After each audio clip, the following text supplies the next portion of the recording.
How many LED bulbs have you thrown away? Just because you flipped the switch and they no longer lit up? Most people would think the bulb is completely dead, throw it straight into the trash, and immediately buy a new one. But today, I will do the opposite. With just a few cheap materials available right at home, I will open this bulb, find the exact reason it stopped working, and bring it back to life. Do not look away, because the final result may make you wish you had known about this method many years earlier. I put another bulb in to test it. The result is that the bulb lights up normally. That means the power source and the socket have no problem.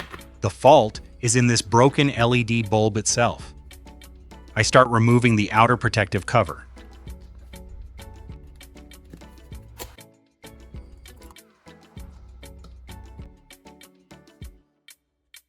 When the protective cover is removed, the LED circuit board inside begins to show clearly. Separate the LED circuit board from the bulb body. Work slowly to avoid pulling off the wires or bending the contact pins underneath. There are many small LED chips on this circuit board. Just one damaged LED chip can also make the whole bulb stop lighting. That is why we need to check each point instead of rushing to conclude that the entire bulb is dead. To test each LED chip, a very small probe is needed. I will reuse an old safety pin.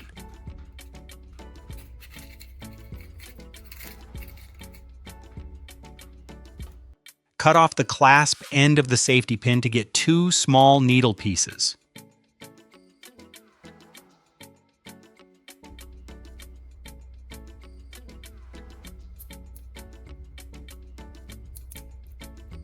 These two pieces will become the two contact tips of the testing tool. Place the needle tip on sandpaper and lightly sand each end, sharpening the safety pin. Tip on sandpaper helps the contact area become cleaner and makes it easier to touch the small point on the LED chip. There is no need to make it too sharp. The needle tip only needs to be neat, clean, and small enough to touch the right spot. Now the two needle tips need to be connected to a low voltage power source. I take an old phone charging cable that is no longer used. Remove the unnecessary section of the cable, keeping only the part that can connect to the charger. Use a small knife to strip the outer insulation of the cable. Inside, there will be many small wire cores. Choose 2 wire cores to supply power to the probe. Gently strip the end of each core to expose the copper wire inside.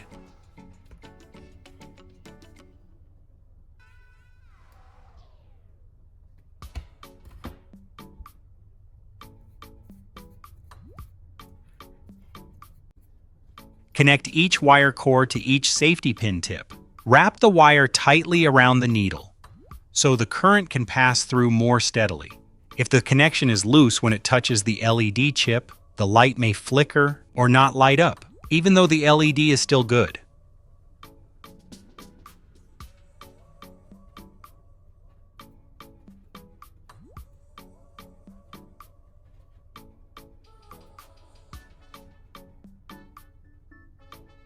Once the connections are finished, slide. Heat shrink tubing over each joint. Apply gentle heat so the heat shrink tubing grips tightly.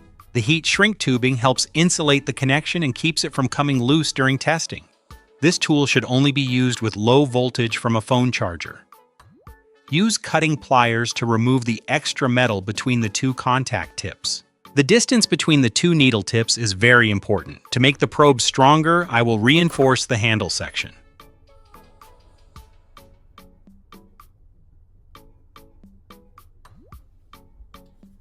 Take a plastic wall plug. Cut away 2 symmetrical plastic sections on the body of the wall plug. These 2 open spaces will create a place to hold the 2 safety pin tips. Do not use this method to probe directly with power from a wall outlet.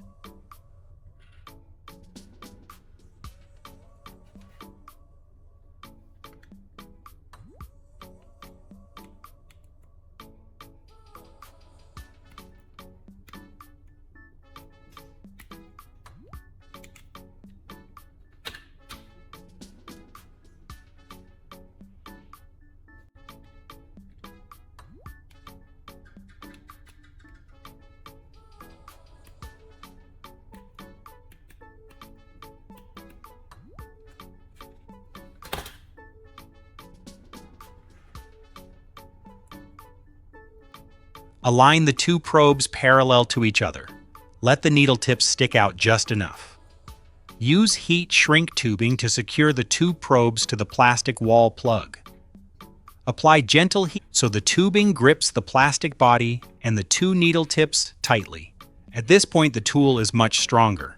Holding the plastic body makes it easier to control, while the two needle tips can touch each LED chip accurately.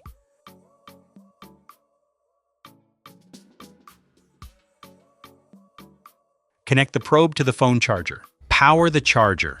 Use the probe to test each LED chip on the circuit board. Touch the two needle tips to the two terminals of each LED chip. With a good LED chip, it will light up. Test each chip one by one without skipping any position.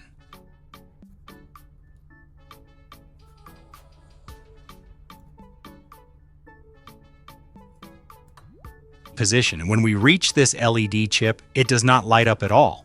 I mark the position of the damaged LED chip to prepare for replacement.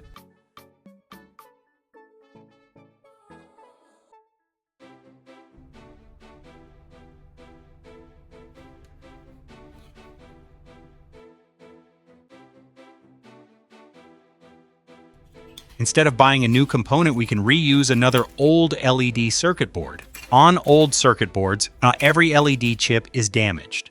Use the probe we just made to test each LED chip on this board. Choose an LED chip that still lights well and has a similar size to the one that needs to be replaced. The replacement component needs to fit the soldering position so that when it is installed on the circuit board, it makes stable contact.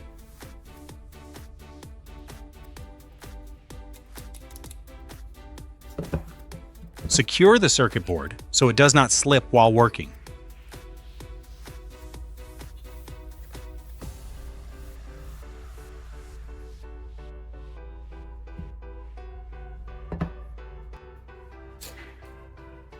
Use heat to warm the solder joints of the damaged LED chip.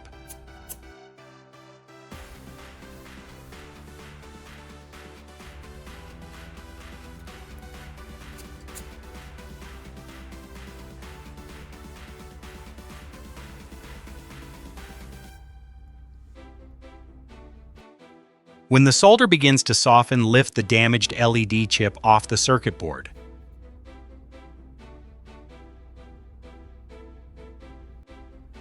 Place the new LED chip in the exact position where the old one was removed. Hold it still for a few seconds so the solder joint cools and grips firmly.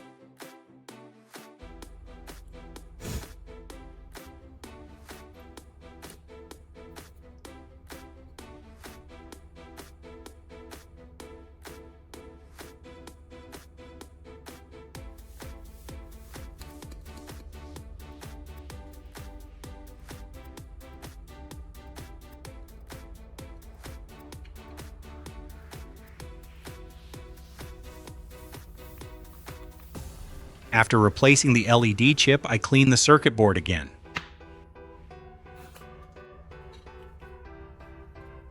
Remove dust, solder debris, or old glue that is still stuck on the surface.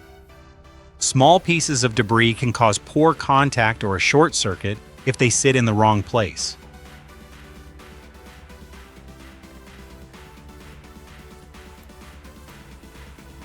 Install the circuit board back into the bulb body. Align it correctly so the contact points match the power section inside. Before securing it with super glue, test the power first. This is a step you should not skip. If we glue it back too early and the bulb still does not light, we will have to take it apart again from the beginning.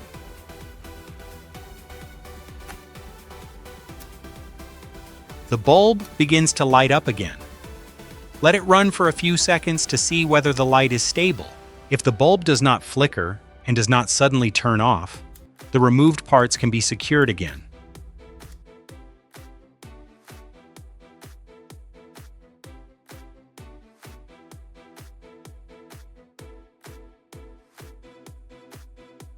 Use just enough super glue around the retaining edge. There is no need to use too much glue, because if it needs to be repaired again later, it will be very hard to open. Reattach the outer protective cover. Use super glue to secure it.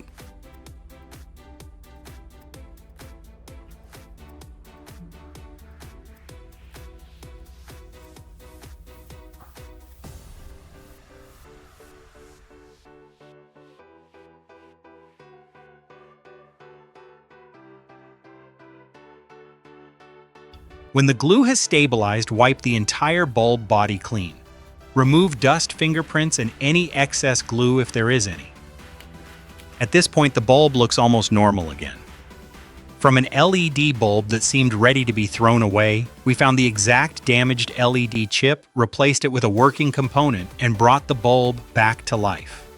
If you like DIY repair tips like this, hit like and subscribe so you do not miss the next videos, and do not forget to leave your ideas for me in the comments. Maybe the next challenge will come from your very own comments.